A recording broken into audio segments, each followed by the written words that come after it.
Hey everybody, welcome to DadsDen of Pop Culture. So having watched and reviewed Modesty, Blaise, and then the Fantomas trilogy, well, I reviewed Fantomas, I viewed the entire trilogy, finally decided to sit down and watch in its entirety the Mario Bava classic, Danger, Diabolik, from 1968. I never watched the whole thing through. I'd seen little bits and pieces. It was a lot of fun doing it. It's a very stylish crime film. Fits in nicely with Modesty, Blaise, and Fantomas because they're all sort of about these, well, almost like super genius criminals who never get caught. The bad guy who manages to win over the good guys. And I want to note, when I say stylish, I mean it's really stylish. 5 different posters that I found for Danger, Diabolik, and every single one of them is amazing. Absolutely incredible. And that's what you're going to find as we look through this film. You're going to see a lot of style in this thing. I guess that means the question is there any substance? Well, let's remove these beautiful posters from our view. Let's bring up our little slideshow here. And at a certain point, I will kick up the spoiler alerts because there are going to be spoilers in this one. So let's get started. The film begins with a lot of noise and a lot of movement. A cadre of motorcycle police arriving at a building to escort an armored car loaded with $10 million.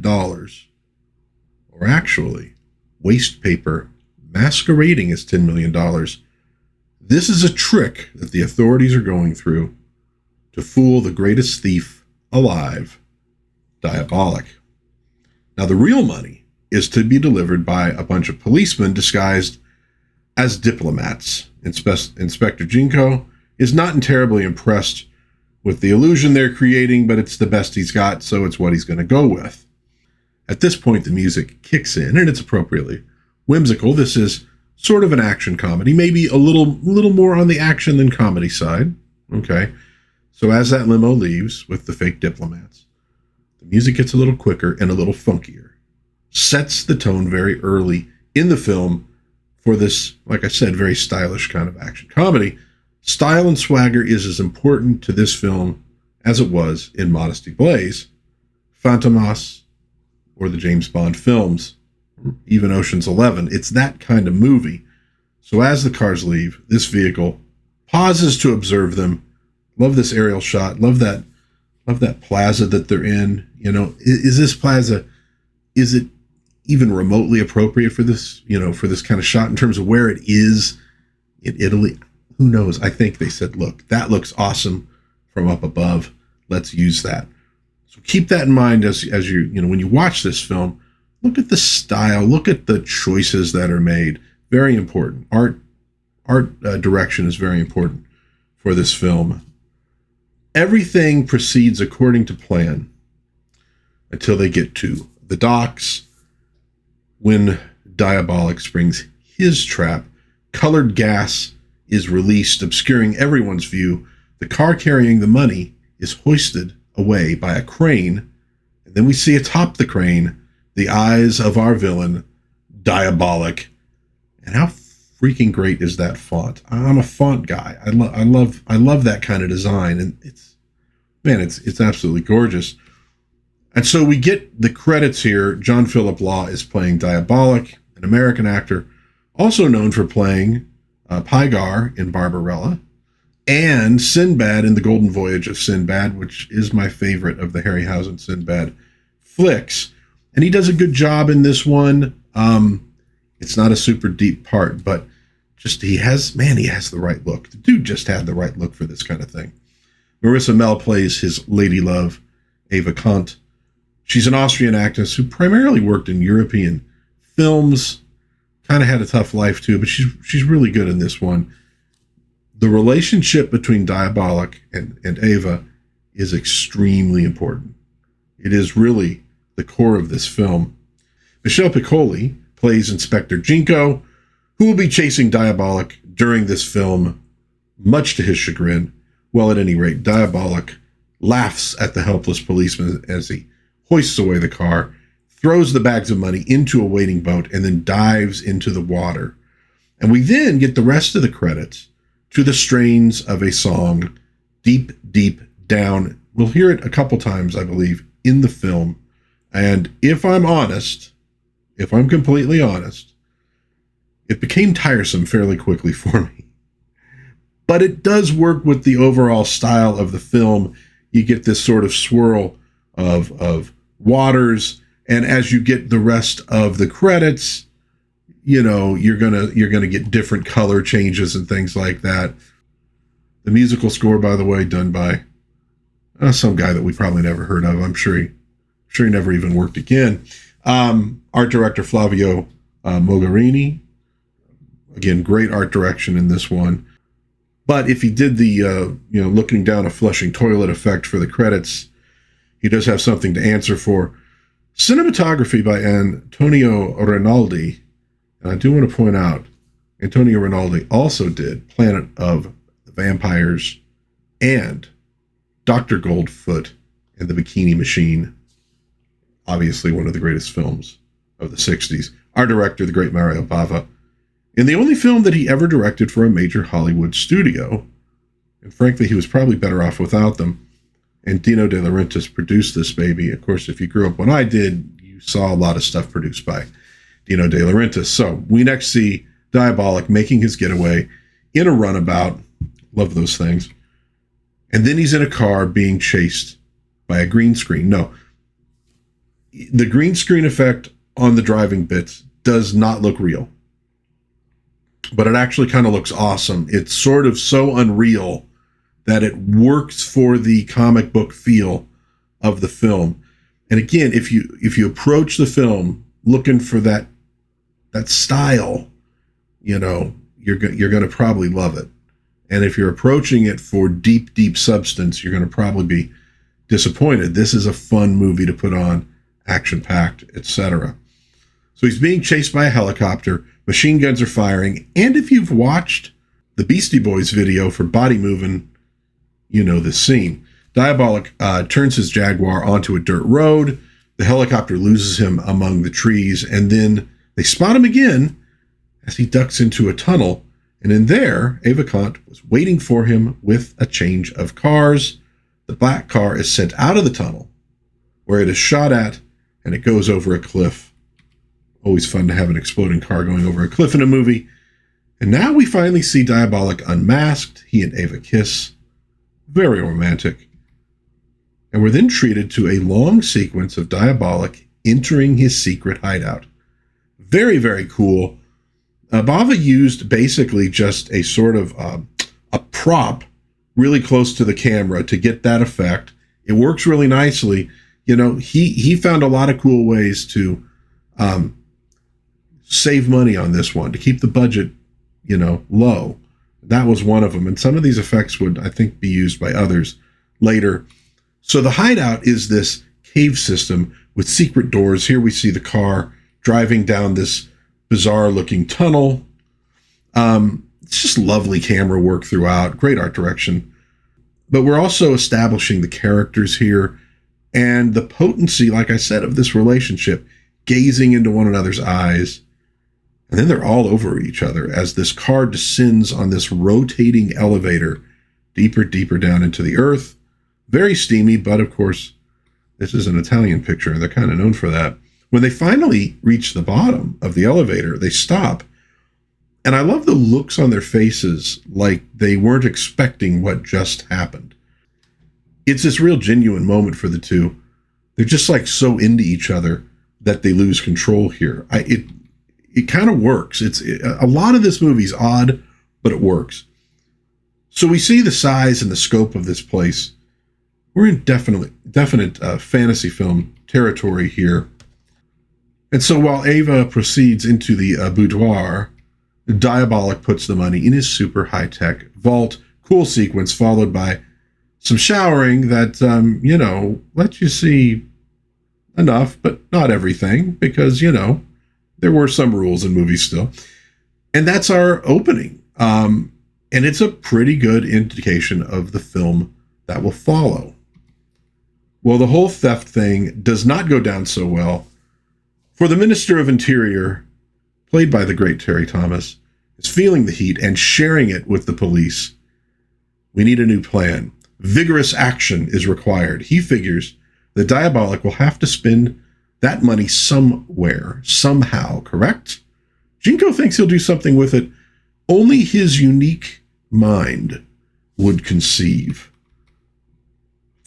And well, it looks like he's right. Diabolik engaging in some vigorous action of his own. So we got this rotating bed. They're making sweet, sweet love in the stolen money. It's like, it's just, this is danger. Diabolik, and this, by the way, just an amazing shot. Keep in mind, this thing's rotating as it goes. Fantastic. Well, Diabolik's next outrage takes place at a press conference held by that Minister of the Interior to lay out how they're going to catch this desperate, evil rogue. And I will say again, Terry Thomas is fantastic. It's a relatively small role for him, and he's just the perfect sort of snobby British bureaucrat. Got a lot of that back then in European film. Well, he lets it be known that faced with Diabolik, they have reintroduced the death penalty. Diabolik, meanwhile, has introduced laughing gas to the assembly, so everything in this press conference breaks down into chaos, and the government is embarrassed again. Diabolik embarrassing the government happens a lot in this film. And again, think about these movies. Think about who's making them. Think about the time and the place and why these things take place. We've watched 3 movies now with these supervillains embarrassing European governments. Again, think about why. So, the minister is out now. Jinko gets some special powers to put a plan into action. The plan is to put pressure on the crime lord Valmont and then pressure him to use his organization to help them catch or just destroy Diabolik. This turns into a really stunning montage. Music, some animation. It is very, very cool. Diabolik gets sort of close to art film territory. Not to the point that the general audience wouldn't get it or enjoy it, but it's got a lot of flair. It's got a lot of flourish to it. So we see the seedy underworld, late 1960s style. Movies like this sell the sizzle as much or even more than the steak. You need great music. You need it to be visually stunning. You do need a decent plot, writing, actors as well.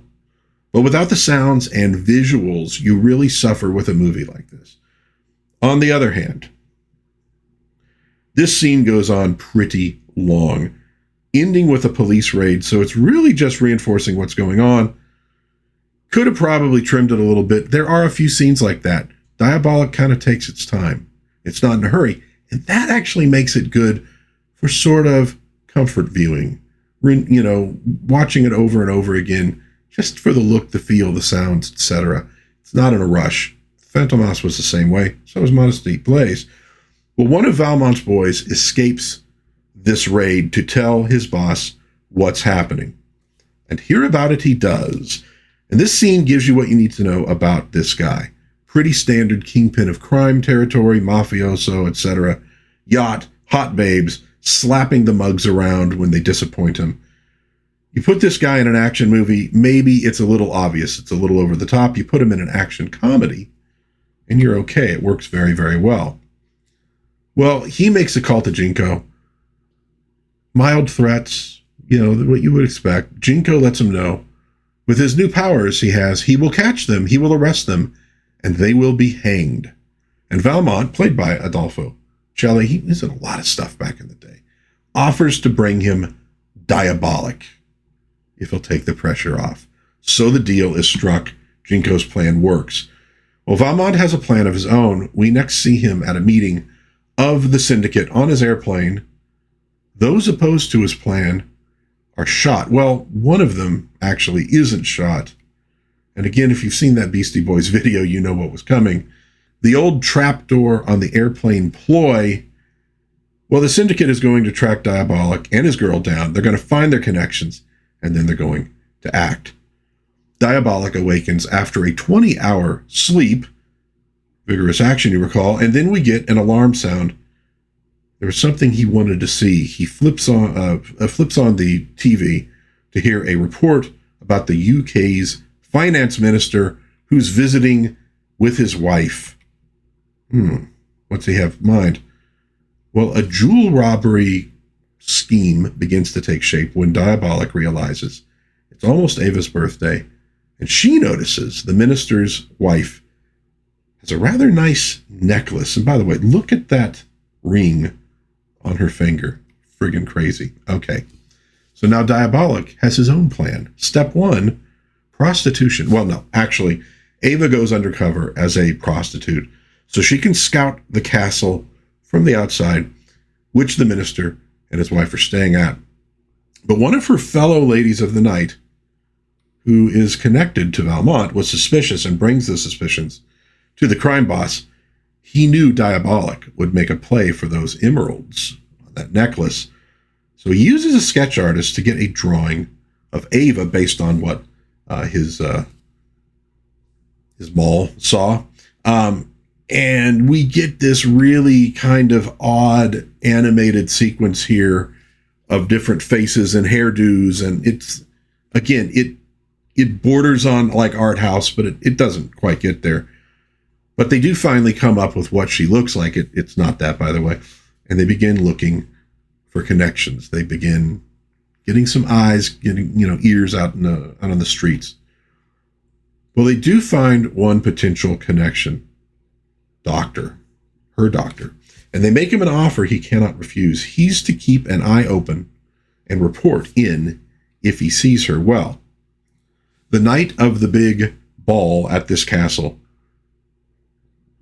a reception, that kind of ball, while the minister and his wife are winding down, Diabolik makes his move. He dispatches the guards, climbs the tower wall, and I will say this scene is kind of dark. It's a little difficult to see. The night scenes sometimes were a little tough in this movie. They could have probably been shot just a little bit better. But while he's climbing the tower, Jinko is monitoring the jewels with a camera hidden in the decollage of a fancy painting on the wall. George Washington looks on with interest. Well, finally reaching the room, and look at that. Look at that mask, the way they do that. It's freaking amazing. So Diabolik immediately sees that camera. So he takes a Polaroid of the room and uses a contraption to put the Polaroid in front of the camera. To fool it, security does not see him nab the necklace, but they do eventually hear the minister's wife scream, which sends them all running, and Diabolik escapes through a hail of gunfire. Small army of security men chasing him through the castle. He makes his way to the roof and seemingly escapes using an old catapult. Yes, it looks as though he's shot himself off the top of the tower. Of course, this was a trick. He was actually hiding underneath the catapult. They couldn't see him. Well, he jets off in his car with Ava. Again, some wacky green screen work here, but I like it. It really kind of works for me. And you have the music. It's kind of almost like a surf guitar. Way he escapes is right out of Wile E. Coyote's playbook. The main thing here, though, is, and you'll have to watch it to see exactly what. I don't like to spoil everything. Ava is injured in the process of escape. She's going to need to see a doctor.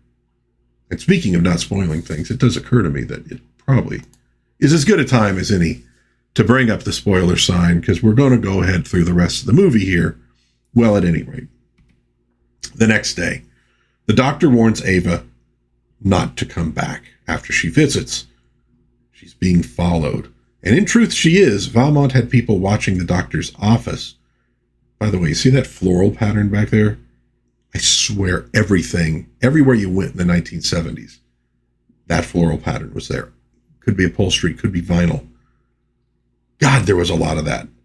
Just seeing that triggered a friggin' flashback for me. Well, the warning, though, is too late. Valmont's men kidnap Ava. Valmont kills the doctor personally for betraying him. Valmont waits patiently while his henchmen pace, waiting for Diabolik's call. Valmont reminds me a little bit of a 1966 Batman villain. Just the way he acts, what he does, his henchman, he's got the girl. Again, it's all of this sort of scene, this vibe from the mid 60s, you know.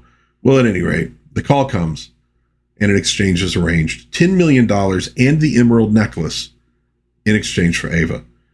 Diabolik does not hesitate to take the deal. And like I said, his relationship with Ava is sort of the motive force of the whole thing. You see when he's committing these crimes, it's like it's for fun. It's for the challenge. It's to embarrass the authorities, you know. He doesn't necessarily want the money, although he puts it to amazing use. But Ava, for her, he will do anything. He will give up anything. Well, that night, the exchange is made. Look at that. Yeah, there's a lot of posing, but damn, it's good posing. Diabolik shows up with the money, and he is ushered onto Valmont's plane. And midway through the flight, the trapdoor is opened, and Valmont indicates that Ava is down there. The emerald necklace is handed over. A parachute is strapped on Diabolik. Valmont smirks with delight, and then, right before he jumps, Diabolik grabs him, and then jumps out of the airplane. So he has taken the crime boss with him. Again, yeah, this shows up in that video. Well, as they fall, the plane explodes. Diabolik's like, oh, by the way, I forgot to mention I left a bomb on your airplane. Well, he interrogates Valmont on the way down, discovering that Ava is actually down there. And so is Jinko. He pulls the chute and lands, giving Valmont a little karate chop on the way down. So he falls a little bit further, kind of knocks him for a loop. And then after, Diabolik lands, he runs over, grabs the necklace from him before he starts looking for cover. Well, we see Ava in this cabin with Valmont's men. She's bound to this bed. One of the thugs threatens her with a cigarette burn. Bad guys. It's an effective way to make you happy when horrible things happen to bad guys, is having them do really lousy things. Well, that death, that punishment, it comes soon as Diabolik appears behind the creep and eliminates him, freeing Ava. But Jinko and his men are already surrounding the cabin. Diabolik gets Ava out and then sends her off so that he can draw their fire. So he at one point starts firing at the police, really just to get their attention. The injured Valmont joins in with the cops trying to catch this guy because he's obviously a little ticked about that whole, throwing him out of an airplane thing. Oh, sure, it's fine when he does it, but he can't take it? What a hypocrite. Before you know, though, Diabolik is low on ammo. And now it's time for some trickery, and boy, this is a doozy. And this is what the fun thing about comic booky kind of movies is you can get away with absolutely ridiculous stuff. I mean, some of the, Schwarzenegger, Stallone 80s action flicks did the same thing. It's why they're fun. They're a little bit, they're a little bit loony. Well, he starts working on the bullets that he has left. And then he springs up and he just fires them all right into Valmont. And Jinko makes his move while Diabolik, kind of hiding, swallows a capsule and apparently ends it all to avoid the hangman's noose. And it is in that state that Jinko finally finds him. Well, we next see him in the morgue in preparation for an autopsy. And Jinko is giving a press conference. Yes, Diabolik is dead. The necklace has been recovered, but not the emeralds, etc. Even though Diabolik is a bad guy, you get the same vibe in this movie as you get from episodes of like Mission Impossible or even MacGyver, these amazing escapes. How is this clever guy going to get out of these situations, or how is he going to steal things under the cop's nose? And that's a lot of the fun of the movie.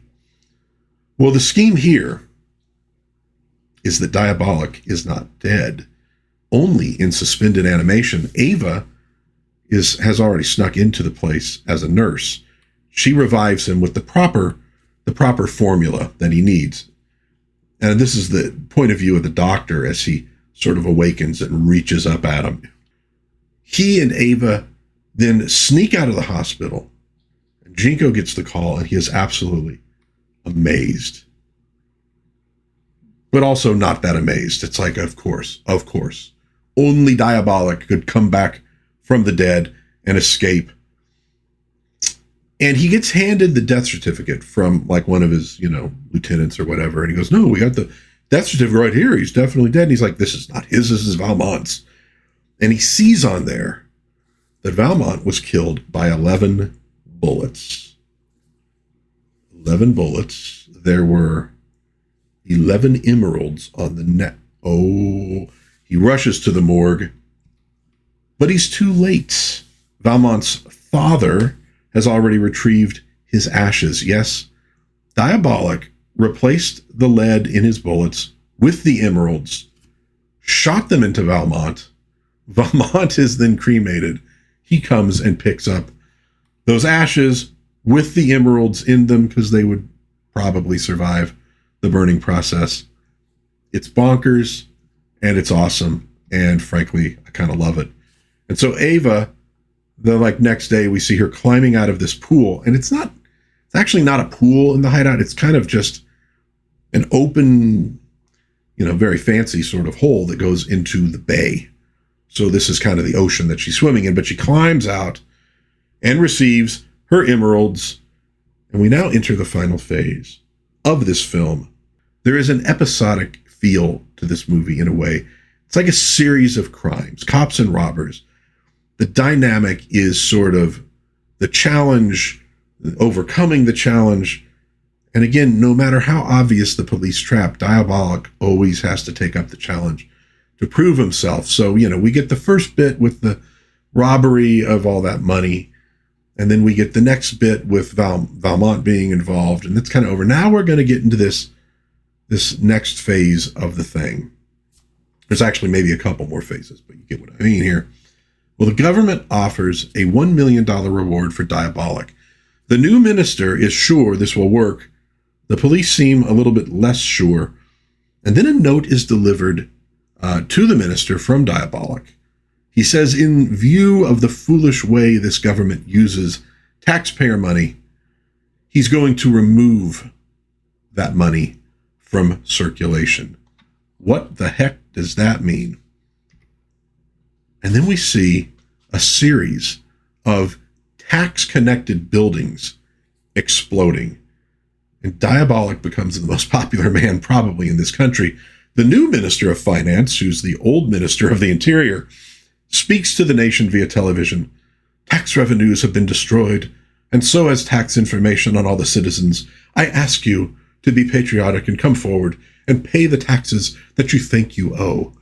Yeah, and you even hear a voiceover saying, what, does this guy think we're crazy? And this puts Diabolik a little bit into the position of a Robin Hood. He's a villain, but he's targeting the government, which most decent citizens are going to find, well, he's just a little bit villainous, right? It kind of pushes you around a little bit, especially when it comes to taxes. This gets the popularity of characters like Diabolik, Modesty, Blaise, Fantomas, Billy the Kid, Bonnie and Clyde. It makes a little bit of sense, even though they're villains. And all of those people were, unlike Robin Hood, stealing for themselves. But people still like to see them getting one over on the government because the government so often gets things over on us. And when it does wrong, the people who do it are not actually punished. So you get the idea where this comes from. Well, we next see, boy, this is an amazing bit, a 20-ton gold ingot being loaded into a container under the watchful eye of Jinko. He figures something like this is too large to steal effectively, but it's also a prize that Diabolik cannot pass up. They're going to move it by train, the idea being that they have to sell off this gold to get hard currency because folks have stopped essentially paying their taxes. To this end, they have this whole security apparatus set up. Machine gun armed guards on the train, cameras front and back, a control room, more guards along the route on towers.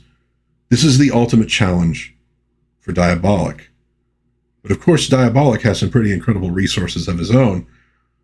On a road, on a highway, Ava flags down a large truck, gets the attention of the truck driver, as you can imagine. And then, of course, Diabolik commandeers the truck, sends it down the road towards a checkpoint, and then crashes it off the side of the road, blocking the train tracks. So the train cannot move forward.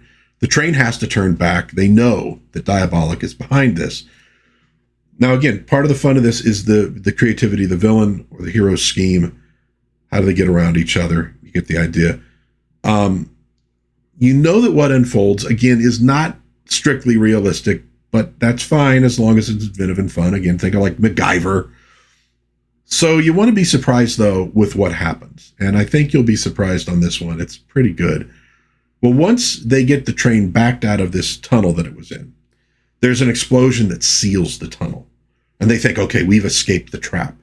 They tried to stop us and seal us in the tunnel, but we've gotten away. So they're going to have to reroute.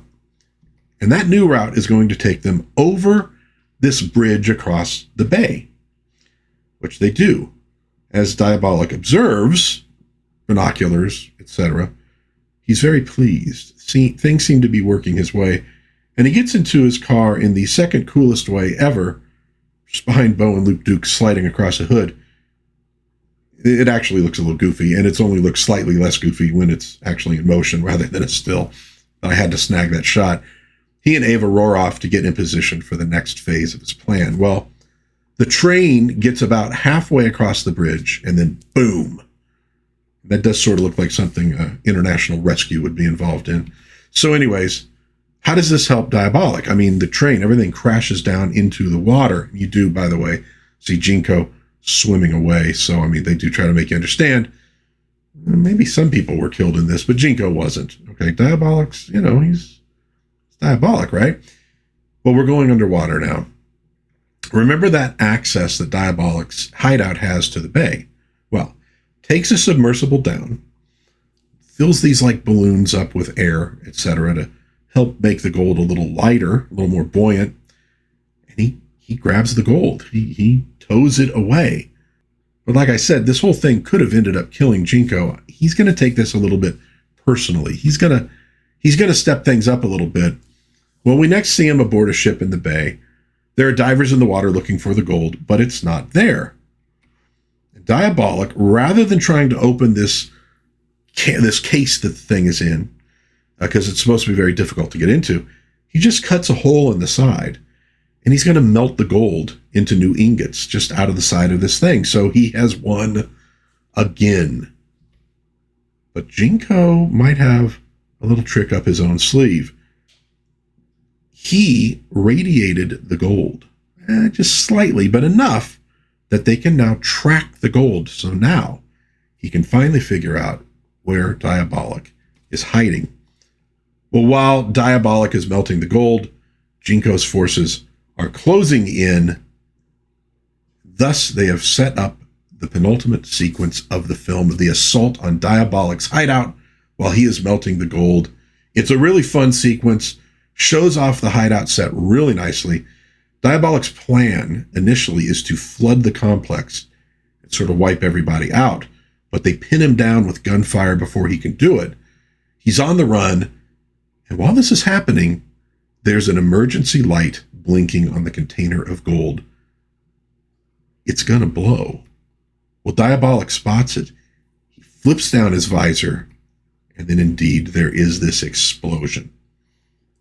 And he, in his protective suit, is coated with molten gold. And when it cools, he is trapped. And so ends the career of Diabolik. Jinko is even, feels a little bit bad about it. But then again, maybe it doesn't end his career. Ava is there. Well, she gets guided away, but while she's looking at him, she sees Diabolik's eyes dart to the sides. He's still alive in there. And if he's still alive, there has to be a way for him to get out of this. The film ends with his diabolical laughter. All right. Danger Diabolik is a fun movie.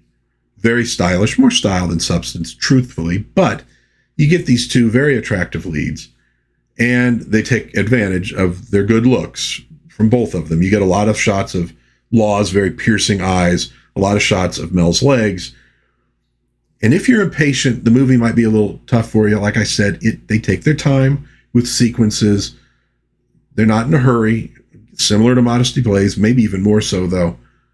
To me, that kind of just, it makes it, I don't know.